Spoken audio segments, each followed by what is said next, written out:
முருகன் அகத்தியருக்கு தமிழ் கற்றுக் கொடுத்த கதை. பழமையான காலத்தில் பெரிய ஞானியும் யோகியுமானவர் அகத்தியர் முனிவர்.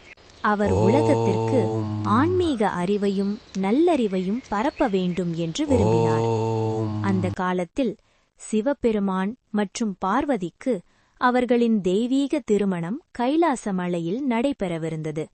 அந்த அற்புதமான திருக்கல்யாணத்தை காண எல்லா தேவர்களும் முனிவர்களும் கைலாசத்திற்கு வந்தார்கள். அனைவரும் வடக்கு பக்கம் கூடிவிட்டதால் பூமி சற்று வடக்கே சாய்ந்ததாக கூறப்படுகிறது. உலக சமநிலையை காக்க சிவபெருமான் அகத்தியர் முனிவரிடம் தெற்கே சென்று தங்கும்படி கூறினார். குருமுனி அகத்தியரே, நீ கொஞ்சம் தெற்கே சென்று நிற்கிறாயா?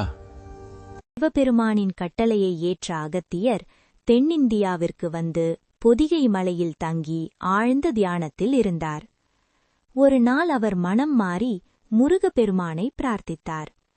அவருடைய உண்மையான பக்தியைக் கண்டு மகிழ்ந்த முருகப்பெருமான் தெய்வீக ஒளியுடன் அவருக்கு முன் தோன்றினார்.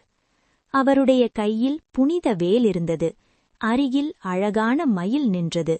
அகத்திய முனிவரே, தமிழ் என்பது ஒரு தெய்வீக மொழிக்கு அதன் இலக்கணம், அதன் இனிமை, அதன் ஞானம் அனைத்தையும் நான் உங்களுக்கு கற்பிப்பேன். அதன்பின் முருகப்பெருமான் அகத்தியருக்கு தமிழ் மொழியின் ஆழ்ந்த ஞானத்தை கற்றுக் கொடுத்தார் என்று நம்பப்படுகிறது. அந்த ஞானத்தை பெற்ற அகத்தியர் தமிழ் மொழியை உலகிற்கு பரப்பினார். அவர் பல நூல்களையும் இலக்கணங்களையும் எழுதி தமிழின் வளர்ச்சிக்கு பெரும் பங்களிப்பு செய்தார்.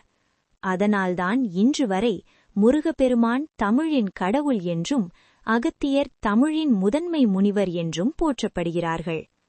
இந்த கதை நமக்கு ஒரு முக்கியமான உண்மையை சொல்கிறது. உண்மையான பக்தி இருந்தால் இறைவன்தானே குருவாக வந்து அறிவை அளிப்பார்.